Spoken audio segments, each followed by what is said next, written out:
sasagot sa mga katanungan patungkol sa banal na kasulatan. Reasons of Faith. Anumang uri ng paniniwala na walang pinagbabatayang katunayan o ebidensya ay matatawag na palapalagay lamang. Reasons of Faith deals with the evidence of our faith. Why we believe what we believe.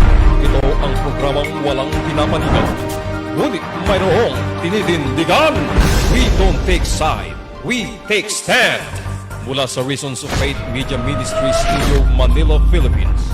Narito si Brother Melvin Sarmiento para sa Reasons of Faith Live!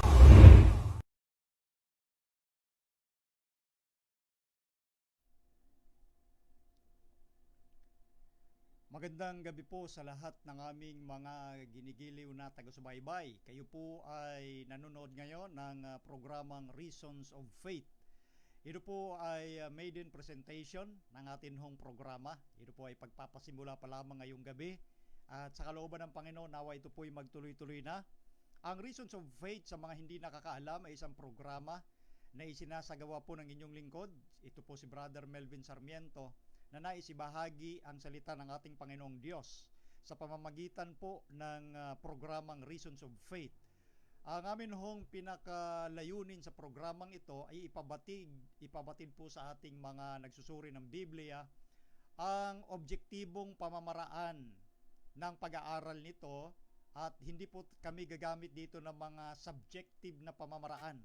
Pag sinabi po kasi yung objective na pamamaraan, ito po yung nakabatay sa ebidensya. Kaya nga sa atin pong pinaka-slogan ng Reasons of Faith ay makikita po ninyo, why we believe what we believe. Bakit po tayo naniniwala sa mga bagay na ating pinapaniwalaan? Kinakailangan ho, yung paniniwalang yon sinusuportahan ng ebidensya. Hindi po ng mga palapalagay, mga assumption, kasi yung assumption ay walang pinagbabatayang ebidensya o katunayan. Ang assumption po, ina-assume mo lang na yung isang bagay ay totoo sa kabila na wala ka namang ipinapakitang ebidensya. At marami ho sa mga mananampalataya na ganyan po ang karanasan sa kanilang pananampalataya. Basta sinasabi nila, yun yung kanilang nalalaman na totoo, and then yun ang pinangahawakan na nila at isinasabuhay, pinapractice na sa pagtagal ng panahon, ito na itinatawag na tradisyon. So, ang Reasons of Faith program ay bumabasag po sa paniniwala o sumisira sa paniniwalang hindi nakasulat sa banal na kasulatan, dahil ang usapin pong ito ay may kinalaman sa pananampalataya. It should be supported by evidence. That is why we believe what we believe. Because faith without evidence is presumption. Gaya ng ating sinabi, ang pananampalataya na walang ebidensya ay presumption lamang yan, assumption, o sa salitang Pilipino medyo masakit, mga haka-haka lang yan, o kuro-kuro, palapalagay. Ang ebidensya ho, lalo na sa salita ng Diyos, hindi ginagamitan ng kuro-kuro or opinion. Ang opinion, nakabatay lang yan sa philosophy o paniniwala ng tao. Ang opinion po ay tinatawag na walang mali dahil wala namang standard, kaya nga opinion. Kaya nga sinasabi ng marami, walang maling opinion. So, iba ho ang programa ng Reasons of Faith. Anyway, ang Reasons of Faith, mga kaibigan, ay isa pong independent ministry na sumusuporta po sa 28 fundamental beliefs ng Seventh-day Adventist. Ano ho? At kami ho, we don't take side. Wala hong pinapanigan ang programang ito. Ang amin pong itinataguyod dito ay kung ano yung katunayan na gusto ng Diyos na maiparating sa atin hong mga kaibigan, sa ating mga taga-subaybay na gustong malaman yung katotohanan tungkol sa salita ng Diyos, tungkol po sa ating pananampalataya na mababasa lamang sa kanyang banal na kasulatan, wala nang iba. Mayroon din po kasing mga pamamaraan. Ito po ay pinapaliwanag po natin kung ano po ang objective ng Reasons of Faith, dahil gaya ng sabi ko, it is a maiden presentation. Ito po yung simulang-simula pa lang. Dito po sa Facebook Live na atin pong isinasagawa. Yes po, live po itong ginagawa natin. So, sa ating mga kaibigan na nakapanood ngayon, pwede po kayong mag-forward ng inyong mga tanong dyan po sa Reasons of Faith Facebook account, na pwede nyo mai-forward ang inyong tanong tungkol sa Biblia. Ano ho? At yan po ang atin pong sasagutin. Ngayon, Babalik tayo doon sa punto. Why we believe what we believe. It should be based on evidence. Katunayan. Hindi haka-haka, hindi assumption, hindi presumption o anumang mga philosophy na galing sa tao. Ang sumisira po kasi sa tunay na doktrina o yung tinatawag na nag-a-adulterate sa doktrina o salita ng Diyos ay ang filosofiya ng tao. That is why sinasabi sa Biblia, sangayon sa sulat ng apostol na si Pablo sa Colosas Kapitulo 2, ang talata ay 8, huwag tayong magsipaniwala sa mga filosofiya ng tao, sa mga pasimulang aral ng sanglibutan at di ayon sa aral ni Kristo. Yun po yung pag-iingat sa mga philosophy dahil lantaran at talagang napakalawak ho ang mga filosofiya na dala ng tao sa sanglibutan at ang ginagamit nilang front, ang Bible. Lahat ng talata binabasa nila pero yung talatang binabasa walang mali. Ang mali po ay nakapaloob sa pangunawa or interpretation. Lalo pa nakukulapulan ito ng tinatawag na present idea of philosophy ng mga tao sa sanglibutan. So, yan po ang layunin ng Reasons of Faith. That is why ang title, Reasons of Faith. Ano yung rason? At pag pinag-usapan yung rason, nakabatay sa ebidensya. Hindi nakabatay sa pasapasang paniniwala, nakabatay sa tinatawag na thus saith the Lord principle. Kung ano ang sinabi ng Diyos at hindi kung ano ang sinabi lamang ng tao. Yan po ang pinakapunto ng Reasons of Faith. It is an independent support ministry sa Seventh-day Adventist. We don't take side but we take stand. Meron po kaming tinitindigan when it comes to belief, pero wala po kaming pinapanigan kahit sa sino man kapag ka ang turo ay hindi ayon sa sinasabi po ng Biblia. Okay? So, bago po tayo lubusan pumalaot doon, ay anyayahan ko po kayo na ako'y samahan, magkaroon tayo ng panalangin at pagtatalaga sa atin hong Panginoon upang ang gabay niya ay atin pong maranasan habang atin pong tutunghayan ang programang ito sa buong isang oras. At ito po, kung loobin ng Panginoon, gagawin natin ito sa tuwing Sabado ng gabi sa ganap na alas 7 hanggang alas 8 ng gabi. Ano ho? Ngayon tayo po ay pansamandaling manalangin. Ama naming Diyos, kami nagpapasalamat sa inyong pagkakaloob sa amin ng pagkakataon upang ibahagi ang inyong mga salita sa pamamagitan po ng programang Reasons of Faith. Harinawa, samahan kami ng banal na Espiritu upang siya ang magturo sa amin ng aming sasalitain. At ganun din sa lahat ng aming tagapanood ay buksan ang kanilang isipan upang maunawaan nila ang mga katotohanan ng nais niyong iparating at maiangkop ito sa buhay ng bawat isa, magdulot ng pag-asa, katiyakan ng aming pananampalataya sa inyo at manatili kaming handa sa kaganapan ng inyong mga salita. Ito po ang aming dalangin sa pangalan ng Panginoong Hesus. Okay. So, gaya ng ating nabanggit, ibabase natin sa ebidensya, hindi sa mga filosofiya ng tao, hindi sa mga haka-haka. Ngayon po kasi, sa atin ng kulturang ginagalawan ngayon, hindi napapansin ng marami na bagamat ang tinuturo nila ay Biblia, bagamat ang binabasa nila ay Biblia, hindi ho napapansin ng marami na ang kanilang pagpapaliwanag ng Biblia ay nakabatay po sa present condition ng mindset ng lipunan na ating ginagalawan. Anong ibig nating sabihin? Nahahaluan ng tinatawag na mindset, idea, presumption ng mga tao ngayon sa sanglibutan, bagamat Biblia ang binabasa. Nagkakaroon po rito ng pagkakaiba yung atin ng programa pagdating sa interpretation, yung tuwirang interpretation ng Biblia. Gagamit po ako ng ilang mga termino na ipapaliwanag ko rin po. The definition of term is very important sa pag-aaral ng Biblia plus the historical background. Without historical background, without searching the historical particularity of the Bible, especially those writers na sumulat ng Biblia, without checking that background, dyan po nagkakaroon ng faulty interpretations na sinasabi nating mga assumption. Importante yung mga details, importante yung mga terms, definition of terms That's why pag bumanggit tayo ng mga termino, dapat i-define natin in accordance sa sinasabi po ng Panginoon. Ano yung ang gustong iparating natin? For example, nagbabasa nga sila ng talata ng Biblia, pero nakukulapulan ito ng present idea ng culture na ginagalawan ng tao sa henerasyong ito. Ha? Nagkakaroon ng tinatawag na shift, paglipat mula sa gustong sabihin ng Panginoon patungo sa gustong sabihin ng kultura ng tao. Yun po ang gusto nating iparating dito. That is why ang gagamitin natin yung tinatawag na prinsipyong exegesis. Ano po ang exegesis? Ang exegesis po, ito po yung tinatawag na, kumbaga para makarelate tayo, kumbaga may hawak kang prutas na orange. Pag piniga mo yung orange, yung katas siyempre, kakatas yun.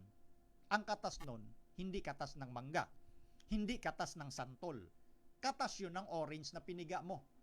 Ang ibig lamang sabihin, kinakailangan na kung ano yung sinabi ng writer ng Biblia, kung ano ang nais iparating ng Diyos, yun dapat ang ating marinig na paliwanag. Hindi dapat katas ng ibang prutas yung lalabas. Yun ang gusto nating pagbibigay ng pagpapaliwanag doon sa mga gagamitin nating pamamaraan. Exegesis. Ini-exegete mo. Pinipiga mo kung ano ang gustong iparating ng writer ng Biblia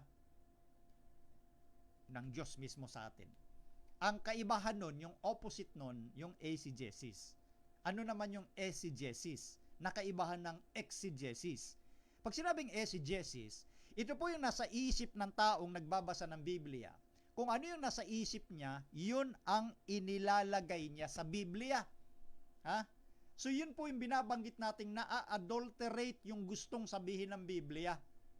Ha? Bibigyan ko kayo ng isang example na dito nagkakaroon ng misinterpretation yung maraming nagbabasa dahil akala nila ganon. Halimbawa, ito pong sinasabi dito sa Aklat ng Kawikaan, Proverbs chapter 30, verse 28. Sa iba ho ay palasak na ito. Ibig sabihin common na example. Pero gusto ko pong iparating ito dahil yung iba naman nating mga kaibigan ay talagang nagsusuri at marahil hindi pa nila narinig ito, na inaakala ng mga nagbasa rito, lalo na yung mga kumakalaban sa Biblia, ay tama na yung kanilang tinatawag na pang-insulto sa Biblia na hindi daw salita ng Diyos. Halimbawa, itong nasa Proverbs or Kawikaan, Kapitulo 30 at ang talata ay 28. Ang sabi rito, ang butiki ay tumatangan ng kanyang mga kamay. Gayon may nasa mga bahay ng mga hari siya. So ang subject dito ay butiki, ang pagkasalin. Pag sa King James Version nyo binasa, sa parehong aklat, Kawikaan sa Pilipino, Proverbs sa English, sa parehong kapitulo, at sa parehong talata, chapter 30 verse 28, pag binasa nyo sa King James Version, ang nakalagay doon, instead na lizard, sa King James Version ay spider. So akala ng marami, ang Biblia ay punong-puno ng contradiction at isa daw ito sa contradiction ng Biblia. Sa Tagalog, butiki. Tapos sa King James Version, spider. Paano maging pareho yung butiki at spider? Tama naman ho. Magkaiba talaga yung butiki at spider. Ang spider, 8 yung mga paa. Ang butiki, 4. Ang spider, walang buntot. Ano ho? Ang butiki ang may buntot. So akala ng iba, sa puntong yon, hindi daw totoo ang Biblia. Yan nga po yung problema sa mga tao na hindi nag-aral talaga ng Biblia. Kasi pag sinabi ho yung salitang nag-aral ng Biblia, malalim at malawak yon. Pag sinabing pag-aaral ng Biblia, for example sa mga ganitong pangyayari, aalamin mo, hindi lang yung tinatawag na biblical language, aalamin mo yung mga pamamaraan ng translators ng Biblia, bakit nagkaroon ng tinatawag na pagkakaiba sa kanyang translation. So meaning, yung mga mag-aaral talagang tunay ng Biblia, inaalam ang lahat na bahagi. Yung salitang Hebro, yung salitang Grego, yung paraan kung bakit ganun ang pagka-translate ng translators. nasa translators pa lang yon. Kapag sinimulan mo yan sa tinatawag na transmission, ano pag sinabing transmission? Kasi yung Biblia, bago na translate sa iba't ibang wika, transmission muna yung ginagawa dyan. Pag sinabing transmission, parehong lingwahe, kung Hebrew ay Hebrew. Yung salitang Hebrew rin yung pagka-transmit. Pero isusulat ito sa ibang writing materials. Ang writing materials noon na ginagamit, ito ay pinapaliwanag ko po para mabigyan kayo ng gabay na hindi porket nakabasa kayo ng ganito, akala ninyo nagkokontrahan ng Biblia. Kahit nga sa mga taong nagsasabing nagko-contradiction ng Biblia, hindi nga nila maintindihan ano yung element ng contradiction. Isa pa yan. Pag gumamit po kayo ng termino, dapat tiyak po kayo na kung ano ang kahulugan talaga ng termino. Pag tinanong ko yung mga taong nagsasabing may mga contradiction daw sa Biblia, define ko what is contradiction. Hindi nila ma-define kung ano ang contradiction. Ang contradiction ay merong sariling definition. So yan yon. Yan yung mga gusto kong paabangan sa inyo mga kaibigan. Sa mga darating na programang ito, wala pong mali, walang contradiction sa Biblia. Yung mga nag-i-interpret, yung mga nag-iisip lang na akala contradiction. Doon pa lang tayo sa usapin ng translation, hindi pa tayo bumabalik sa explanation ng transmission. Magkaiba po yung transmission sa translation.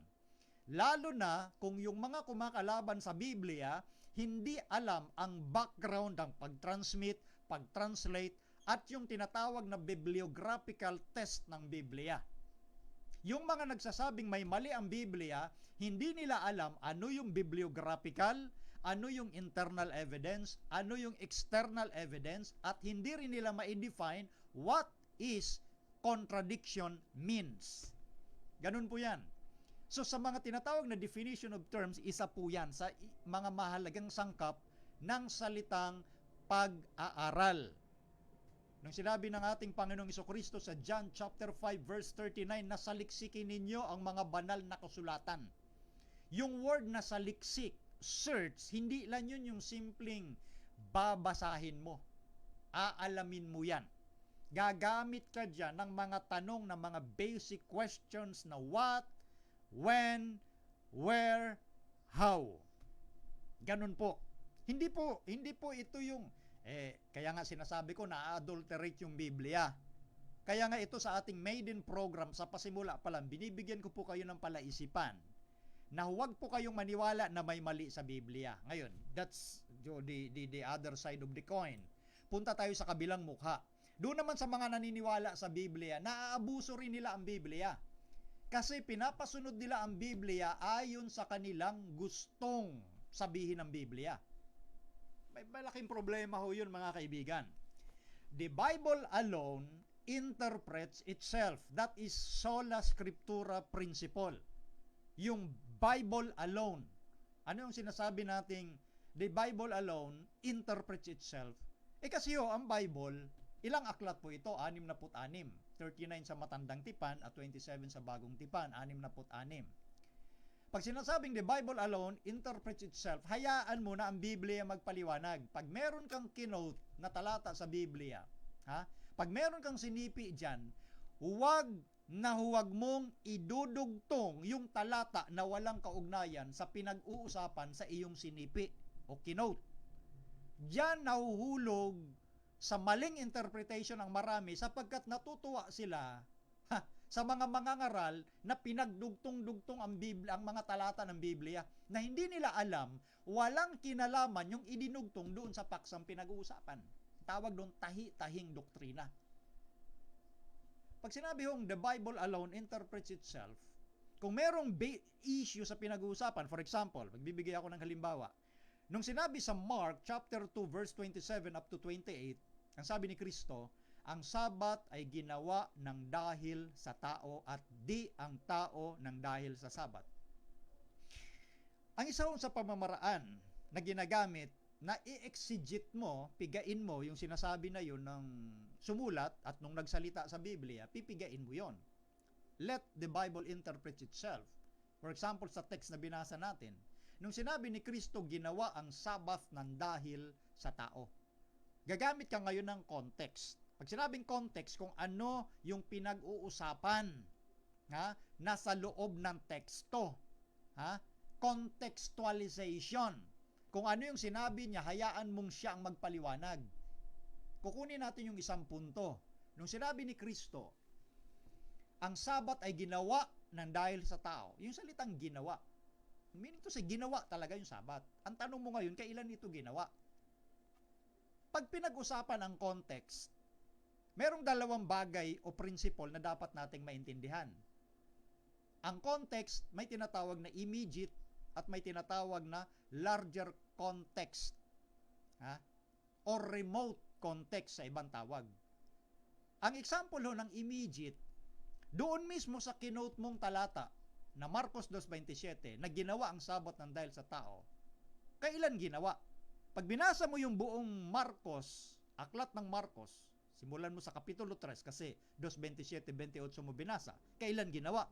Kunyari, binasa mo sa Kapitulo 3, wala namang pinag-uusapang ginawa doon. Hinanap mo sa 4, hanggang matapos yung buong aklat ng Marcos, wala kang makita. Pinipilit mo sa immediate context niya, sa immediate context na nandoon yung pagpapaliwanag kailan ginawa. Binasa mo Marcos, wala naman doon. Wala sa immediate. Binasa mo yung Mateo, wala rin doon. Binasa mo ang Lucas, wala rin. Binasa mo yung Juan, wala. Binasa mo Gawa, Romans, Corinthians, hanggang Revelation, wala doon yung pinag-uusapan kung kailan ginawa. Naghanap ka hanggang natagpuan mo sa unang aklat ng Biblia, Genesis, Kapitulo 2, mga talatang 1 hanggang 3. Nasa pasimula pala ng paglalang, after na malikha ng Diyos ang langit at lupa, sinabi po doon, pansinin niyo po, sa Kapitulo 2, babasahin natin mula 1 hanggang 3 ang ganitong pangungusap. At nayari ang langit at ang lupa at ang lahat na natatanaw sa mga iyon. At nang ikapitong araw ay nayari ng Diyos ang kanyang gawang ginawa at nagpahinga ng ikapitong araw sa madlang gawa niyang ginawa. At binasbasa ng Diyos ang ikapitong araw at kanyang ipinangilin sapagkat siyang ipinagpahinga ng Diyos sa madlang gawang kanyang nilikha at ginawa. So doon nakita kung kailan ginawa ang Sabat. Hindi nabasa sa Marcos, hindi nabasa sa ibang aklat. Sa unang aklat ng Biblia, Genesis, ang tawag doon, remote or larger context. So kung ano yung isyong pinag-usapan, hahanapin mo ngayon, let the Bible interpret itself. Hayaan mo ang Biblia magpaliwanag.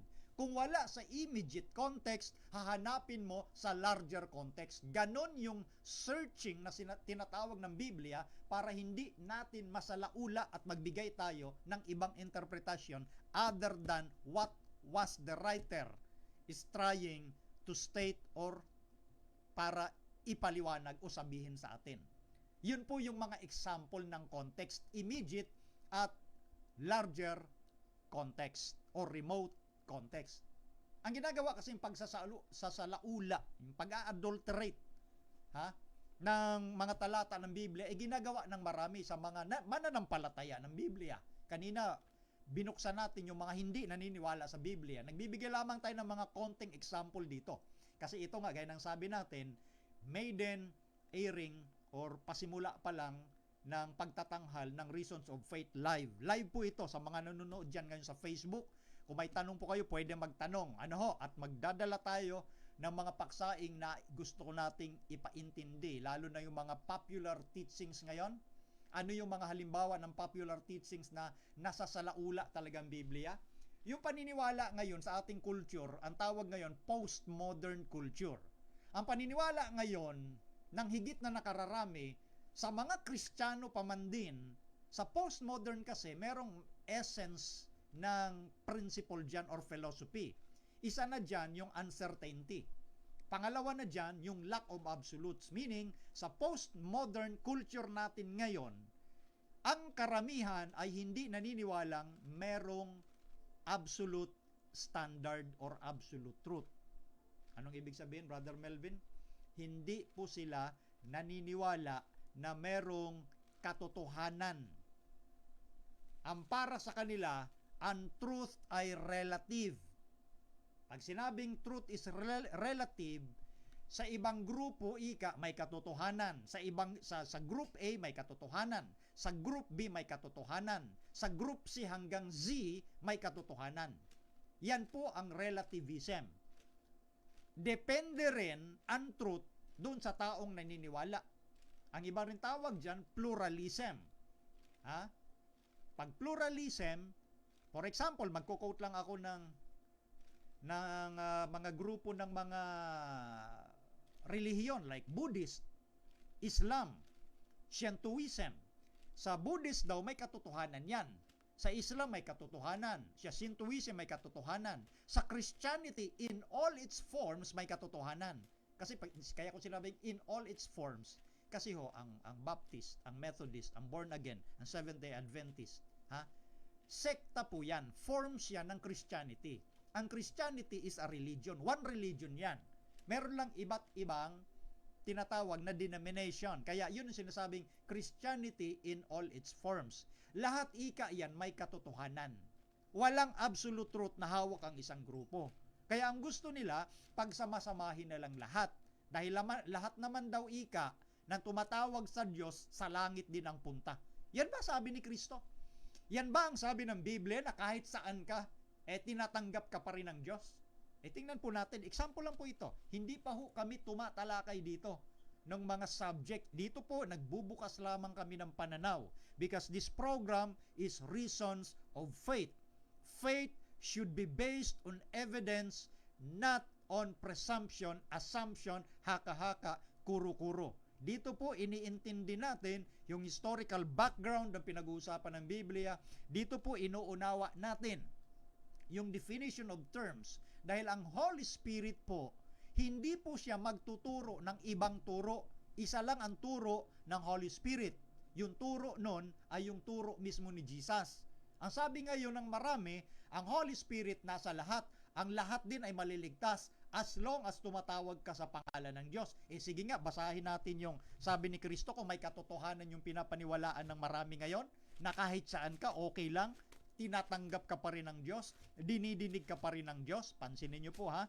Babasahin natin ang Matthew chapter 7. Ito po ang sabi mismo ng ating Panginoon sa verse 21 at patuloy. Pansinin niyo po ito. Ito po yung tatlong talatang babasahin ko and then may pumasok na mga tanong. Atin po itong ipaglilingkod. Tingnan nyo, papurihin ng Panginoon. May tanong na kaagad sa ating maiden or sa pasimula, initial airing ng Reasons of Faith. Basahin ko po ito. Kung sinasang-ayunan ba ng Diyos at ni Kristo ang mga Kristiyanong nagsasabing kahit saan ka, okay lang, kahit sino ka, basta tumawag ka, okay lang? Tingnan nyo. Matthew 7:21.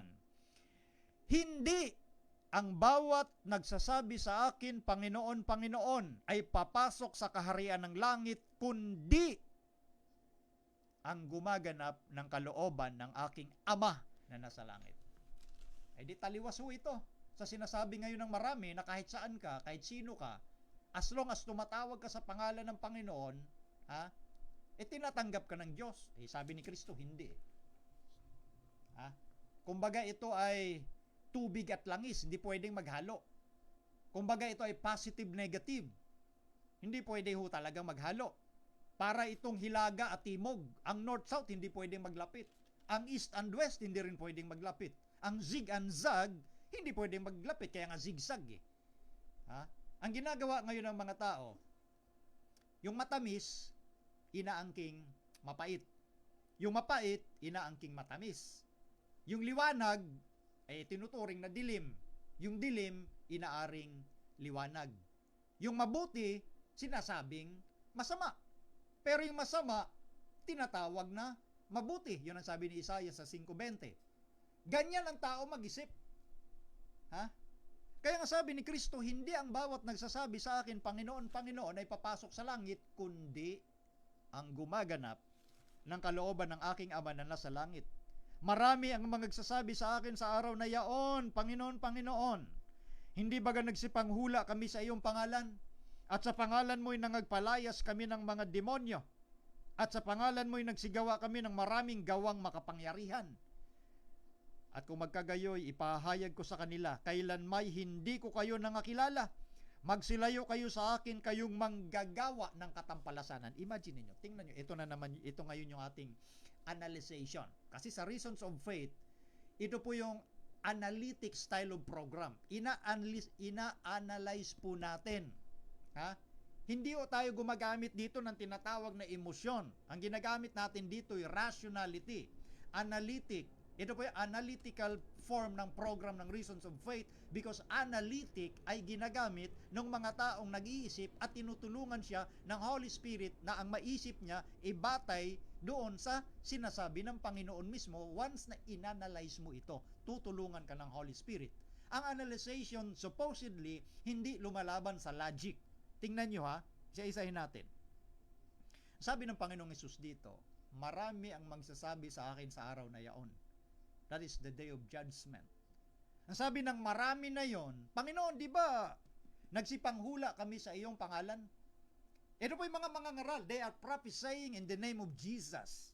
Therefore, mga Kristiyano ito.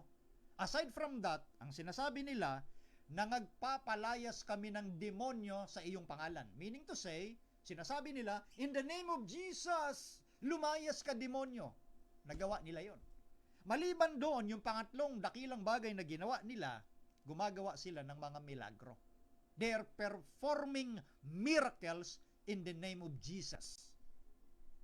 Ang ganda ng ginawa nitong mga Kristiyanong ito, pero ang mapapansin ninyo, tinakwil sila ni Kristo. How come? How come? Ang sabi ni Kristo sa kanila, na sila'y mga ngaral ni Kristo, nagpapalayas ang demonyo sa pangalan ni Kristo, gumagawa ng milagro, gawang makapangyarihan sa pangalan ni Kristo, pero ang sasabihin sa kanila ni Kristo, kailanmay hindi ko kayo nangakilala. Magsilayo kayo, kayong manggagawa ng katampalasanan o sa ibang salin, doers of iniquity, doers of lawlessness. Tanong, katampalasanan ba na mangaral ka sa pangalan ni Kristo? Katampalasanan ba na magpalabas ka ng demonyo sa pangalan ni Kristo? Katampalasanan ba na gumawa ka ng milagro sa pangalan ni Kristo? Saan ang katampalasanan doon? Mag-isip po tayo. Gamitin natin yung God-given wisdom. Bakit hindi sila kinilala ni Kristo in the day of judgment? Mga ngaral sila. Ginagamit yung pangalan ni Kristo.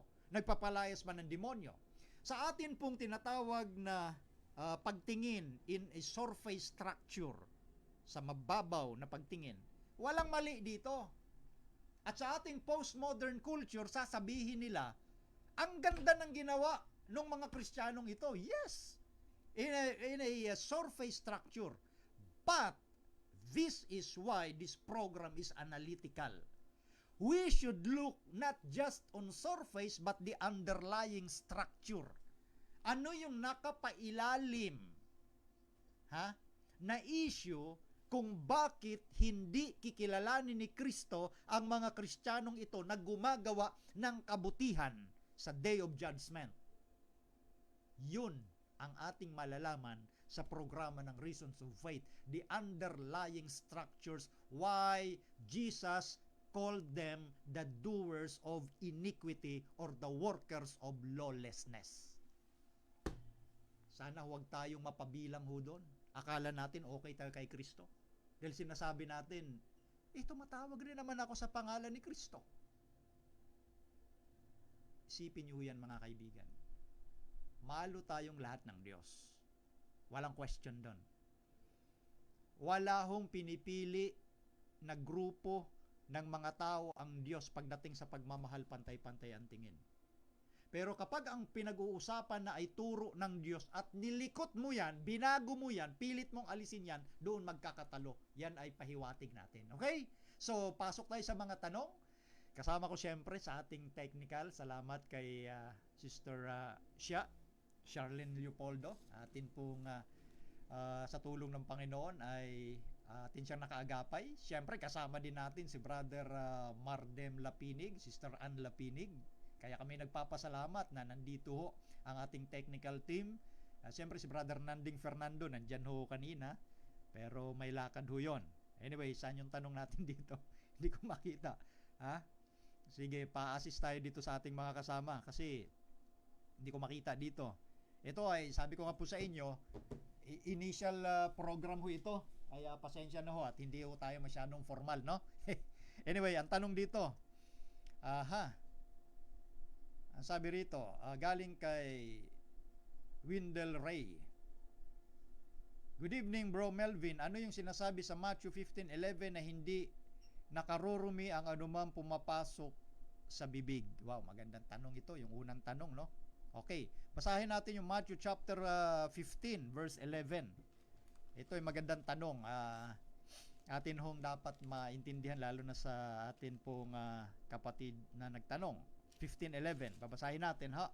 Ang sabi rito ay ganito, Matthew 15 verse 11, hindi ang pumapasok sa bibig ang siyang nakakahawa sa tao, kundi ang lumalabas sa bibig, ito ang nakakahawa sa tao. Maliwanag naman po dito, kaibigang nagtanong, yung sinasabi ng ating Panginoon. Ito ating usisain, ito yung kanyang tinatawag na context. Dito ho, ang kwento ho nito ay kapareho din sa Marcos 7. Isa ang kwento. Nandoon pareho itong mga alagad, lalo na si Pedro. Nagagalit ang mga Fariseo sa ating Panginoon kasi yung mga alagad hindi naghugas ng kamay bago magsikain ng tinapay. Sabi dito sa verse 2, bakit ang iyong mga alagad ay nagsisilabag sa salit-saling sabi ng matatanda, sapagkat hindi sila nangaghuhugas ng kanilang mga kamay pagka nagsisikain sila ng tinapay. Unang-una ho, hindi pinag-uusapan ang mga maruruming hayop dito. Ito ho ang problema. Yan nga yung pauna na natin kanina. Tama ho yung mga talatang binabasa. Ang problema dito, nagkakatalo sa interpretation. Bakit? Uulitin kong uli ang sinabi ko. Hindi binaibigyan pansin ang historical background. At kasama sa historical background, yung pag-usisa mo ng local issue. So ano ang local issue? This is historical particularity. Therefore, we should dig deeper on what issue, kung ano yung issue na kanilang pinag-uusapan. Ano ba yung issue yung pinag-uusapan? Yung hindi paghuhugas ng kamay bago kumain. So, meron ba masama, Brother Melvin, na sa hygiene? Dahil ang hygiene, tama ho yun eh. Tama naman ho talaga eh. Bago tayo kumain, dapat maghugas ng kamay. Pero hindi lamang po yun ang usapin at hindi doon nakafocus ang usapin sa hygiene. Ang usapin sa local issue ay nakafocus not on hygiene, although walang masama sa hygiene, tama yun na maghugas ng kamay, pero hindi yun ang pinag-uusapan. Ang pinag-uusapan dito ay ang local issue when it comes sa tinatawag na alin? Na ceremonial uncleanness. Yung karumihang ceremonial. Dahil dito po sa mga batas na ibinigay, although Diyos ang nagbigay ng batas noong panahon ni Moses when it comes to ceremonial impurity, meron nung naging tradisyon ng mga Hudyo. Isa-isahin ko kung ano yung mga tradisyon ng mga Hudyo pagdating sa tinatawag na hand washing. Ano ba yung problema? Ang problema ho kasi, yung mga alagad ni Kristo, sa tingin ng mga Fariseo, hindi sumusunod sa salit-saling sabi ng matatanda. Ito na nga yung tradisyon. Ito ho, babasahin natin sa parehong kapitulo, versikulo 3. At siya'y sumagot at sinabi sa kanila, bakit naman kayo'y nagsisilabag sa utos ng Diyos? Dahil sa inyong salit-saling sabi. Nakita nyo? Ito yung binabanggit ko na local issue. Yung combat o yung balik ni Kristo sa kanila nung sinabi ng mga Fariseo kay Kristo at mga alagad na bakit ang iyong mga alagad hindi nangaghugas ng kamay bago kumain ng tinapay. Take note, tinapay ang kinakain dito, hindi yung mga maruruming ipinagbawal ng Diyos. Kaya ngayong sagot ni Kristo, bakit kayo nagsisilabag sa utos ng Diyos para maganap ninyo ang salit-saling sabi? So, nakafocus sa tradisyon. Yung salit-saling sabi. Pag sinabing salit-saling sabi ng tao, pasa-pasang paniniwala. Tanong ko sa inyong mga nanonood, gamitin natin yung analytic. Yun bang utos ng Diyos sa pagbabawal o sa hindi pagpapakain ng mga karumal-dumal? Mas tatawag ba ninyong salit-saling sabi? Wala hong ganon. Ang utos ng Diyos, utos ng Diyos. Hindi kailanman tinuring yon na tradisyon o salit-saling sabi. So, ang laban dito ni Kristo sa mga Fariseo, yung kanilang tradisyon. Kaya nga yung atin pong nagtanong, ang sagot sa kanila ni Kristo, matapos yung mahabang usapin sa verse 11, hindi ang pumapasok sa bibig ang siyang nakakahawa sa tao, kundi ang lumalabas sa bibig, ito ang nakakahawa. Meaning, yung masamang ugali ang nakakahawa sa tao, hindi yung hindi mo pagganap ng tradisyon. Ano yung tinatawag na tradisyon when it comes to hand washing? Ritual nga po yun, ritual hand washing. Ano ang isa sa example ng ritual hand washing? Babasahin ko po yung salitang Hebreo mismo. Ang isa sa tawag doon, netelat yadayim syakaret. Netelat yadayim syakaret. Ito po yung sa English na raising the hands of the morning. Kasi ang paniniwala o tradisyon ng mga Hudyo. Kunyari, galing ka sa pagtulog. Ha? Sa pagtulog mo, hindi mo kontrolado kung saan parte yan ang kahawak yung kamay mo. Makakahawak yan sa ating mga organ. Hindi mo nga alam, tulog ka eh. So sa ritual ng mga Hudyo, impure yun. Kaya pagising sa umaga, gagawin nila yung ritual hand washing. Ha? Ano yung gagawin? Ritual hand washing. Walang kinalaman yun sa hygiene. Isa pang example, bukod doon sa netelat iyadayim, ay itong mayim akaronim. Ha? Ito po yung ritual na ginagawa ng paghuhugas ng mga daliri pagkatapos din kumain. Para protektahan daw yung sarili doon sa paghahawak sa mga mata na meron pang mga residue ng kinain. Simin mo, isa lang ho yun. Isa pa rito, yung to remove the tuma. Ang tuma, impurity.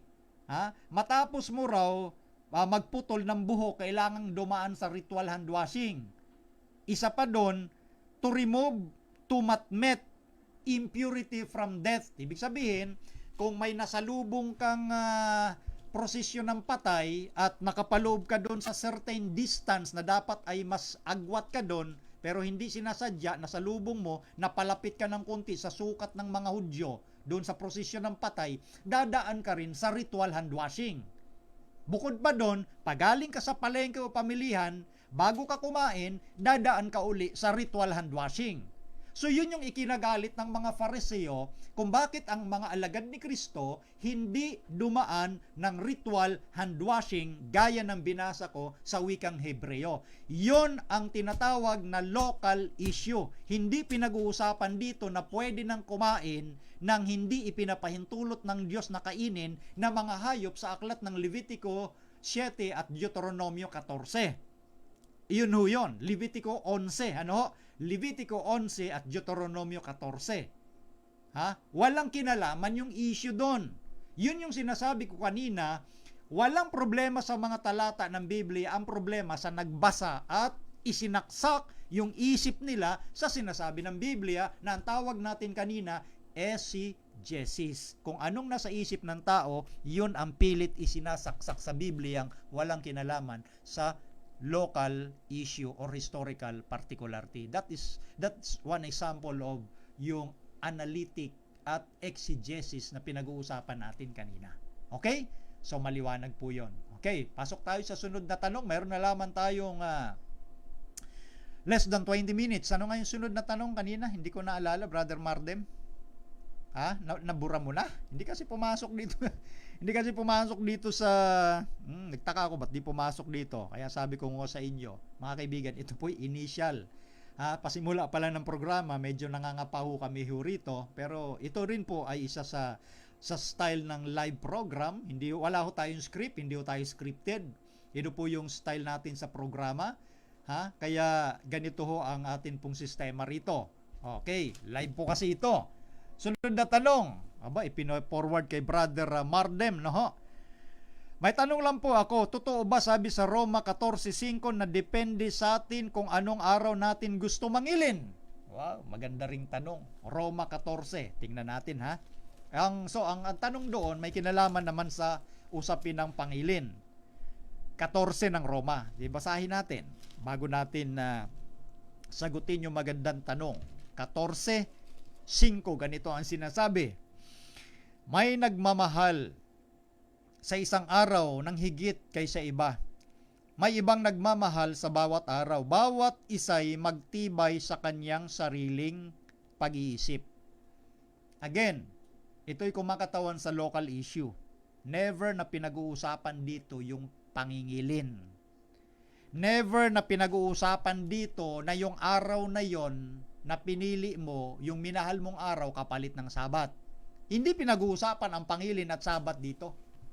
Ang pinag-uusapan dito ay mga local issues like superstitious belief na ito'y tradisyon ng mga Romans, ng mga pagans, na dito naman sa Roma, mga hikayat ni Pablo, marami dito galing sa paganong pananampalataya. Meron silang mga superstitious belief, mga pamahiin, na meron silang certain special days na pinipili na maging angkop. Ha? Itong sinasabi ko, ito yung mga tinatawag na mababasa ninyo sa mga extra biblical sources, meaning yung mga nagsasabi ng history. Kasi dito, tandaan nyo, sulat ito ng apostol na si Pablo. Kaya siya sumulat dito po sa taga-Roma o maging doon sa Corinto, although may mga pare-parehong issue dito sa mga Kristiyano noon dahil may mga nag-exist na mga problema sa Kristyanismo sa Roma at maging sa Corinto. Isa na rito yung pagkain ng mga bagay na inihandog sa Diyos-Diyosan. Kaya nga dito sa Roma 14, idagdag ko po ito, kaya nga sabi ko local issue. Sabi rito, 14, itaas natin sa 1 at patuloy, datapot ang mahina sa pananampalataya ay tanggapin ninyo, hindi upang pagtalunan ng kanyang pag-aalinlangan. 2, may tao na may pananampalataya na makakain ng lahat ng mga bagay, ngunit ang mahinay kumakain ng mga gulay. O ang iba, iniisip dito, pag mahina daw sa pananampalataya, gulay na lang kakainin. So parang lumilitaw, yung mga vegetarian, mahina pananampalataya. Hindi po yun ang pinag-uusapan. Ang pinag-uusapan dito, yung mga bagay na inihain sa mga Diyos-Diyosan, na ang iniisip ng mga bagong hikayat na Kristiyano, kaya tinuring silang mahina pa dahil bata pa sa pananampalataya. Baka yung mabili nila sa pamilihan ay mga hayop na inihandog sa Diyos-Diyosan. Kaya sila, kumakain na lang ng gulay sa takot na baka ang makain nila ay inihandog sa Diyos-Diyosan. Same issue sa Korinto, is particular sa unang Korinto kapitulo 8, tungkol sa mga bagay na inihandog sa Diyos-Diyosan. And then, itinuloy nga dito sa 5, yung may kinalaman sa pagmamahal sa ibang araw. Mga superstitious belief po ito. Yun po yung sinasabi nating mga local issues. Again, huwag nating isiksik yung usapin ng pangingili ng Sabat dahil hindi yun ang pinag-uusapan. Huwag nating isiksik yung usapin ng vegetarianism dahil hindi yun ang pinag-uusapan. Ang tawag ko uli doon, exegesis. Kung anong nasa isipan ng tao, yun ang pinipilit inilalagay sa talata. The sola scriptura principle is, let the Bible interprets itself. Hayaan natin na ang Biblia ay magpaliwanag sa kanyang sarili. Ayun po. Kaya dito, kung hayaan lang po natin ng Bible at dagdagan natin ng pagsaliksik doon sa mga backgrounder ng pinag-uusapan sa Biblia, makakatulong po sa inyo sa pagsasaliksik ng background, yung mga libro, mga libro na isinulat ng mga tao mismo na nagsaliksik yung sa mga kaugalian ng mga tao noong mga panahong yon. Kasi itong sa direktang sulat ng mga apostol sa Bible, nakadepende ito nga doon sa kung ano yung mga pangyayaring gusto nilang solusyonan. For example, sa Korinto, kaya sumulat si Pablo sa mga taga-Korinto kasi may sumbong. Merong ipaabot sa kanyang balita na nagkaroon ng problema doon. Nagkakahati-hati ng pananampalataya yung mga Kristiyano ho doon. So, merong mga nagkakampi-kampi, ako'y kay Pablo, ako'y kay Apolos, merong usapin ng mga inihandog sa Diyos-Diyosan, may usapin tungkol sa mahaba ang buhok, so on and so forth. So, yung mga sinusolusyonan ng mga apostol yun, particular ni Pablo. Huwag ninyong gamitin ang sulat ni Pablo para mapasunod yung gusto nyong doktrina na binabaluktot ng marami ngayon, lalo na yung may kapalit na ang pangingili ng ika-7 araw na Sabat. Hindi ho ganun ang usapin doon. Hindi ho ganun yun. Kaya nga, hayaan natin ang Biblia ang magpaliwanag sa kanyang sarili dito sa puntong ito. So, ito po yung ilan lamang sa mga pamamaraan natin ng pagpapaliwanag. Ito, ulit-ulitin ko, pasimula pa lang ito ng programa. Wala pa ho talaga tayong tinatawag na tinatalakay na buo na isang paksa. Kaya ang pinaparating po namin sa inyo ay ang mga principle, ha? At kung ano yung mga maling paraan ng paggamit ng marami ng Biblia, at bukod doon rin sa mga kumakalaban ng Biblia na mali ang paraan ng pagtuligsa, dahil una sa lahat, hindi naman talaga sila nag-aral ng Biblia. Ang kanila ay puro haka-haka, puro kuro-kuro. Walang batayan. Kumbaga sa korte, hindi tatanggapin yon, dahil sa korte, ang tinatanggap ebidensya. Alam nyo ba ng Biblia, dumadaan sa scrutiny ng isang pinagkunan ng practice and principle sa Harvard Law. Pag pinag-usapan ng Harvard, mataas ang tingin niyan ng mga tao, lalo na pagdating sa batas. Ang isang persona na nagngangalang Dr. Simon Greenleaf, dati-rati laban siya sa Bible. Gustong patunayan ni Dr. Simon Greenleaf na mali ang Bible, mali ang Christianity. Alam niyo kung anong ginawa niya? Ginamit niya ang rules of court. Rules of court. Meaning yung batas. Sa Harvard pa man din siya. Siya ang isa sa mga pinagkunan ng pamamaraan ng interpretation ng batas. Sa batas, mahusay itong si Simon Greenleaf. Harvard pa man din. Ginamit niya ang rules of court para patunayan niya noong panahong yon na mali ang Biblia, mali ang Christianity. At nung ginamit nga ni Dr. Simon Greenleaf na mali ang Biblia, mali ang Christianity, hindi totoong nag-exist si Jesus Christ, alam niyo po kung anong nangyari sa mahabang pag-aaral at taon na pag-aaral ni Dr. Simon Greenleaf? Ginamit niya ang rules of court, naging Kristiyano siya. Yes, naging Kristiyano siya, napatunayan niyang tama, may nag-exist na Jesus Christ 2,000 years ago, napatunayan niya na tama ang sinasampalatayan ng mga Kristiyano, napatunayan niya na tama ang Biblia. Anong ginamit niya? Rules of court. Kaya nga ang Biblia dumaan sa lahat ng pagsusuri, dumaan sa bibliographical test, dumaan sa internal evidence test, dumaan sa external evidence test, na mapapatunayan ng mga taong tapat na nag-aaral ng Bible, walang mali sa Biblia. Yung nagsasabing mali, mga hindi nakapag-aral talaga ng Biblia. Anong pinagbatayan nila? Yung mga kumakalaban sa Biblia. So, anong naging soma total nila?